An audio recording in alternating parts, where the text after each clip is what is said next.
Good morning. Gyanodaya classes आप सभी कक्षा 10 के विद्यार्थियों का हार्दिक स्वागत करता है, हार्दिक स्वागत अभिनंदन करता है। क्योंकि हमारा जो कोर्स है, हम जो कोर्स पढ़ रहे थे, रिवीजन बैच स्टार्ट किए थे, अब कंप्लीट हो चुका है। फिर से पुनः हम लोग रिवीजन स्टार्ट करना चाह रहे हैं और आइए स्टार्ट करते हैं ये रिवीजन बैच कक्षा 10 वास्तविक संख्याएं। अब पुनः से फिर एक हफ्ते पहले हम आपका रिवीजन करवाना चाह रहे हैं और इस रिवीजन में हम ये आशा करते हैं कि आप 100% रिजल्ट आप अपने सब्जेक्ट में, खासकर मैथ में और सभी सब्जेक्ट में आप लाएंगे। इसलिए हम स्टार्ट करते हैं रिवीजन बैच और ये रिवीजन बैच का नाम है वादा रिवीजन बैच। क्योंकि आप वादा करिए, आप सब मिलके अपने आप से वादा करिए, हमसे वादा करिए कि आप 100% रिजल्ट लेकर के आएंगे। तो चलिए स्टार्ट करते हैं विद एग्जाम्पल। हम अब ये एक्सरसाइज नहीं करेंगे, अब चैप्टर वाइज करेंगे, पार्ट 1, पार्ट 2 और विद एग्जाम्पल। एग्जाम्पल को लेकर के साथ में हम स्टार्ट करेंगे। चलिए आइए स्टार्ट करते हैं। जो एग्जाम्पल का रहेगा उसको एग्जाम्पल लिखेंगे। आपके पास बुक है तो आप बेहतर ढंग से उस क्वेश्चन को खोज सकते हैं। हम क्वेश्चन बोर्ड में लिखेंगे, क्वेश्चन को बोर्ड में लिखने के उपरांत ही हम सॉल्व करेंगे। आइए हम स्टार्ट करते हैं वादा रिवीजन बैच। इस रिवीजन बैच का नाम है वादा और आप हमसे, स्वयं से, अपने माता पिता से और अपने दोस्तों से, अपने सगे संबंधियों से, सबसे वादा करेंगे कि हम अपना रिजल्ट 100% देंगे और मध्य प्रदेश टॉप करेंगे। चलिए आइए स्टार्ट करते हैं एग्जाम्पल से। तो वास्तविक संख्याओं में पहला नंबर है एग्जाम्पल का। एग्जाम्पल से ही क्वेश्चन हम ले रहे हैं, हम ये नहीं बोलेंगे कौन सा एग्जाम्पल है, और एग्जाम्पल हम लिखेंगे और बोल भी सकते हैं एग्जाम्पल नंबर जितना लिखा रहेगा कि एग्जाम्पल नंबर जो भी एग्जाम्पल है हम एग्जाम्पल पे लिख करके क्वेश्चन लिखेंगे, क्वेश्चन लिख के सॉल्व करेंगे और आप बेहतर ढंग से करेंगे। लिखा हुआ है कि संख्याओं 4 की घात n पर विचार कीजिए। क्या लिखा है? संख्याओं 4 की घात n पर विचार कीजिए। क्या विचार करना है? विचार करना है जहां n एक प्राकृत संख्या है, जहां n एक प्राकृत संख्या है, n एक प्राकृत संख्या है। जांच कीजिए क्या n का कोई ऐसा मान है, जांच कीजिए कि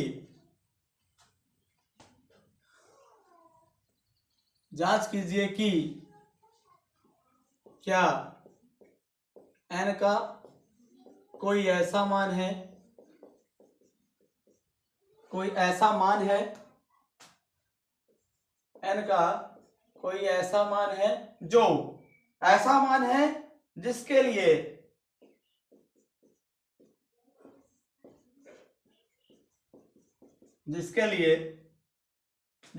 4 की घात n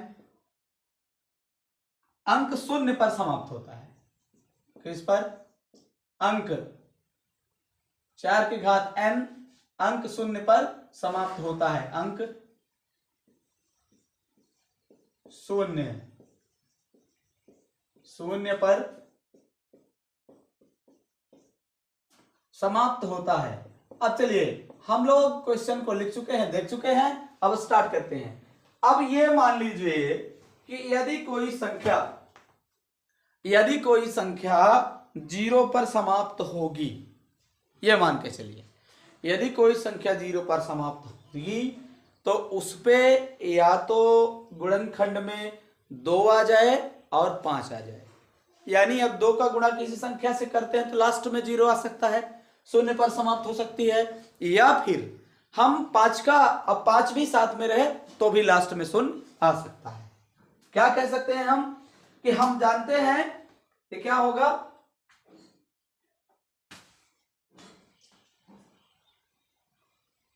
यदि हम मान ले सलूशन है, हल है इसका, हल यदि 4 की घात n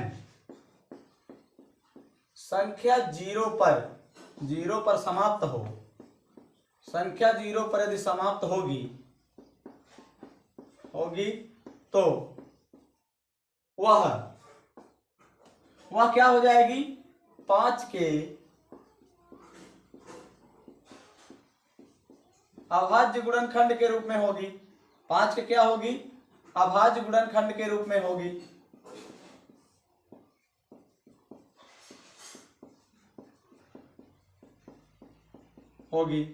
लेकिन यदि हम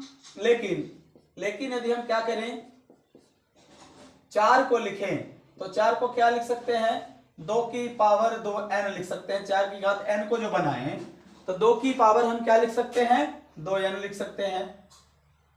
और अर्थात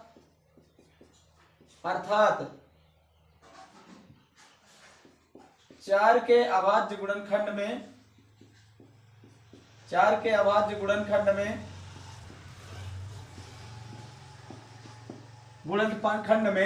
5 नहीं आ रहा,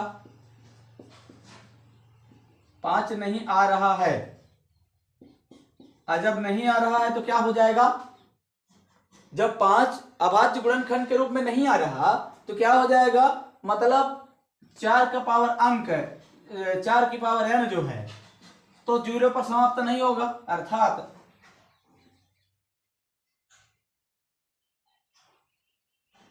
यहां चूंकि लिख लेते हैं, चूंकि लिख लीजिए। अर्थात 4 का पावर n अंक 0 पर समाप्त नहीं होगा, 0 पर समाप्त नहीं होगा। इसका कहने का मतलब ये है कि यदि हमारा 4 की पावर n में यदि 2, 5 दोनों इकट्ठा होते, अभाज्य गुणनखंड होता तो यह संख्या 0 पर समाप्त होती। इतना ही है, केवल यही क्वेश्चन। अब ये 2 नंबर या 3 नंबर में आपके आए। वेरी वेरी इंपॉर्टेंट क्वेश्चन जो चाहिए, हम आज से वादा बैच में स्टार्ट कर रहे हैं। जो आपका वादा बैच है तो वादा करने लायक बैच हमने बनाया है। इस तरह से क्वेश्चन नंबर पहला यानी एग्जाम्पल से स्टार्ट करेंगे। जो एग्जाम्पल होगा तो उसको हम लिख दिया करेंगे, और जो क्वेश्चन होगा एक्सरसाइज का वो उसको क्वेश्चन नंबर, प्रश्न नंबर लिखा करेंगे। तो आप बेहतर ढंग से तैयारी करने के लिए चैनल को सब्सक्राइब अवश्य कर लें, अपने दोस्तों तक अवश्य शेयर करें। जिन्होंने अभी तक कोई भी स्टार्टिंग नहीं किया है, उस पर कुछ भी काम नहीं किया है, अपनी तैयारी नहीं स्टार्ट किया है, तो आप उन दोस्तों तक शेयर कर सकते हैं, एक लाइक अवश्य कर सकते हैं। चलिए अगला क्वेश्चन हम देख लेते हैं। ये हाँ, एक बात और है, जगह कम होने की वजह से हम रिवाइज करेंगे और रिवीजन करते रहेंगे, इरेज करके हम करते रहेंगे। चलिए अगला क्वेश्चन देखते हैं, जो एग्जाम्पल से ही है। जो क्वेश्चन अगला क्वेश्चन देख लेते हैं। ये क्वेश्चन भी एग्जाम्पल से है। हम क्वेश्चन लिख रहे हैं इसलिए एग्जाम्पल नंबर या कुछ नहीं डालेंगे। क्वेश्चन नंबर हम लोग सॉल्व करेंगे, अच्छे से सॉल्व करेंगे और देखते चलेंगे। तो क्वेश्चन ये है, अगला क्वेश्चन है अभाज्य गुणनखंड विधि द्वारा। वेरी वेरी मोस्ट क्वेश्चन जो है उसी को हम करवाएंगे। क्वेश्चन है अभाज्य गुणनखंड विधि द्वारा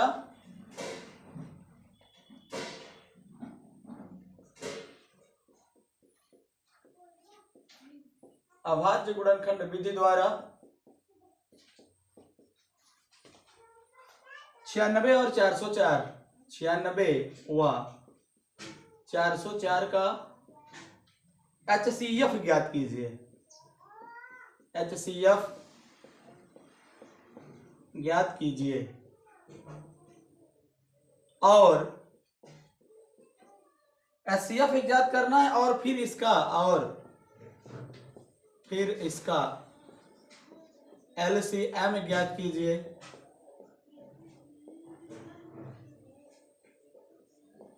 LCM ज्ञात करना है। अब देखिए, पहले तो हम इसको लिखेंगे सॉल्यूशन जब करना चाह रहे हैं तो क्या हो जाएगा, 96 यानी 96 का अभाज्य गुणनखंड विधि से हम निकालते हैं।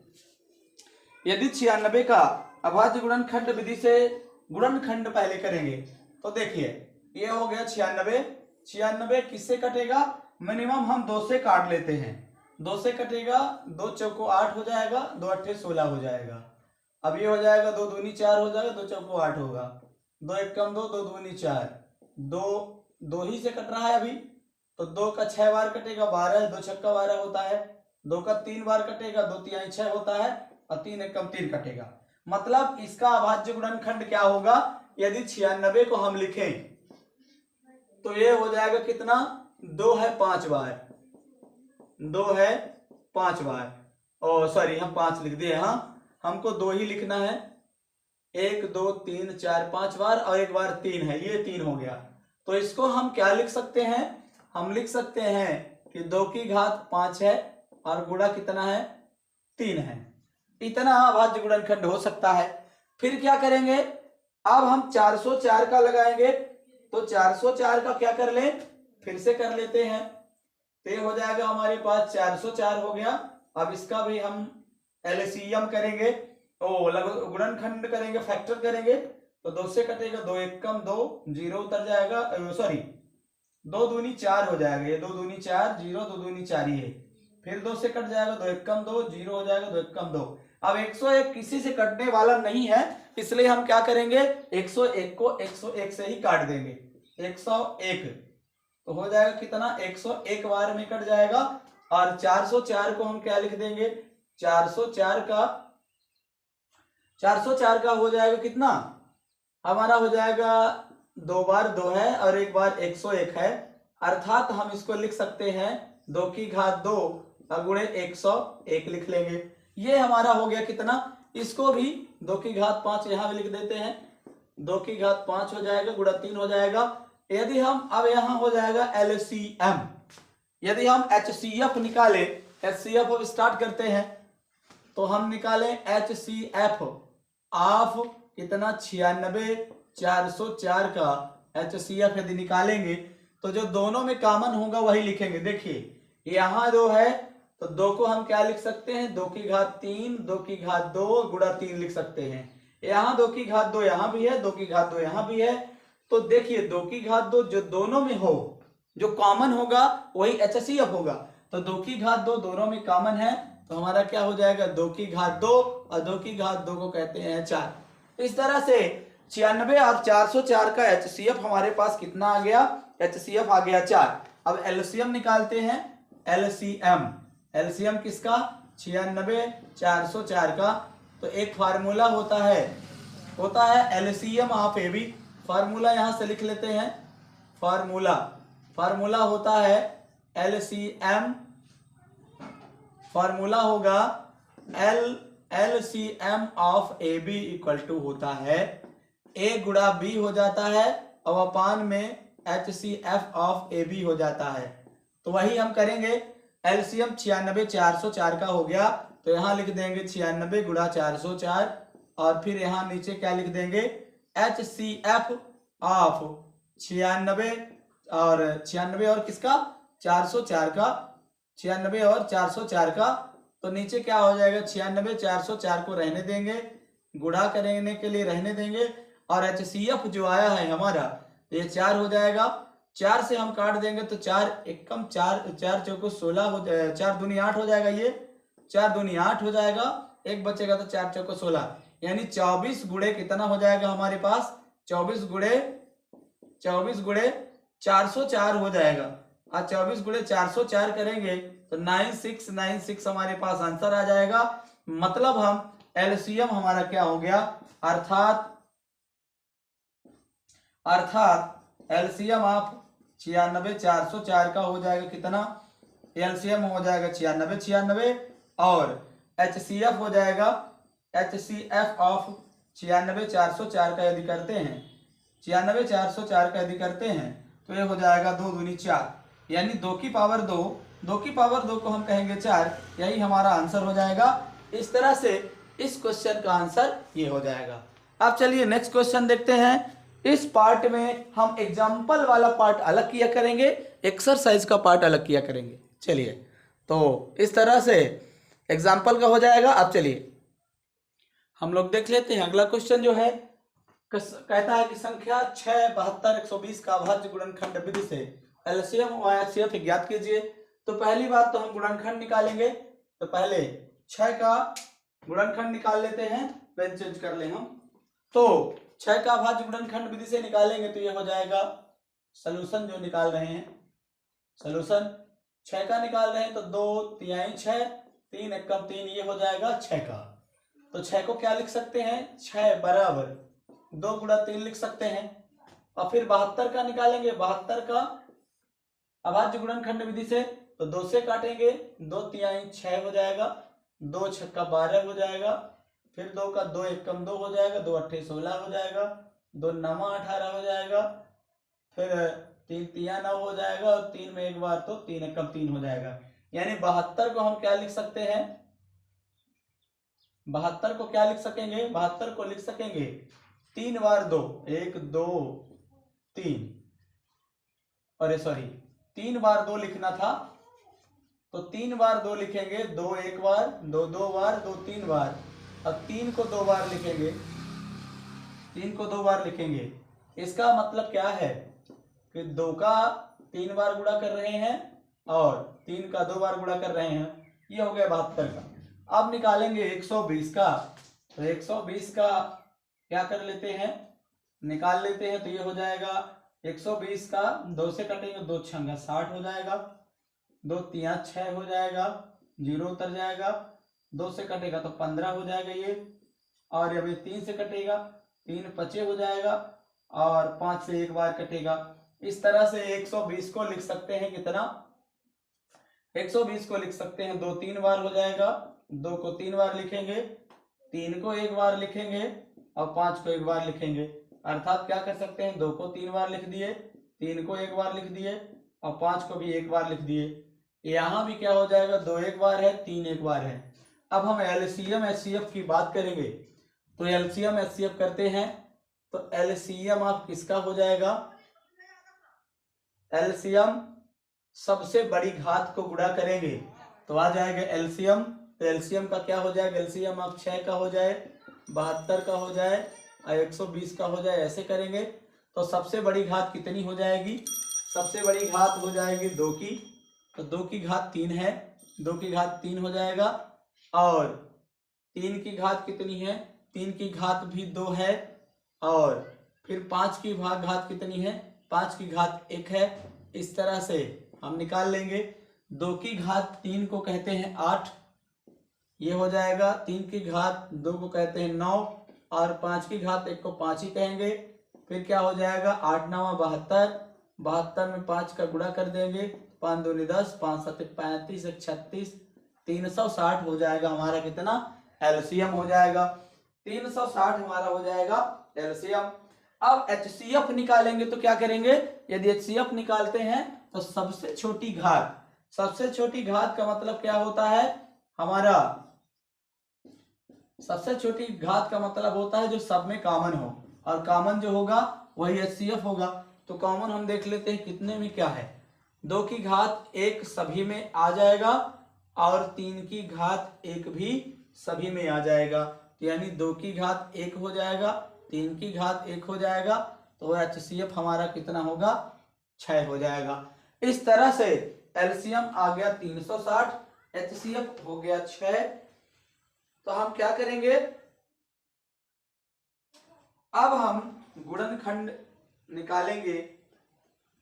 अब तो आंसर बोला था एलसीएम का एचसीएफ का, तो एलसीएम हमारा ये आंसर आ गया, और एचसीएफ हमारा ये आंसर आ गया। इस तरह से इस क्वेश्चन का आंसर हो चुका है। चलिए आइए हम दूसरा क्वेश्चन देखते हैं जो बेहतर ढंग से कर पा रहे हैं और करेंगे। इस सेशन में केवल इतना ही, क्योंकि एग्जाम्पल का पोर्शन खत्म होता है। एक्सरसाइज 1.1 का 3 एग्जाम्पल हैं जो बहुत महत्वपूर्ण है। इन एग्जाम्पल्स को आप 2-4 बार देखेंगे, सॉल्व करेंगे तो बनने लगेगा। चलिए इस सेशन में केवल इतना ही। सेशन अच्छा लगे तो आप लाइक करें, अपने दोस्तों तक शेयर अवश्य करें, क्योंकि जिन्होंने अभी पढ़ने की कोशिश नहीं किया, स्टार्ट नहीं किया, तो वो इसके पहुंचने से उन्हें कुछ फायदा हो जाएगा। तो चलिए मिलते हैं नेक्स्ट सेशन में नए ऊर्जा के साथ, नए उत्साह के साथ, नई एनर्जी के साथ और नए क्वेश्चन के साथ। तब तक के लिए जय हिंद, जय भारत।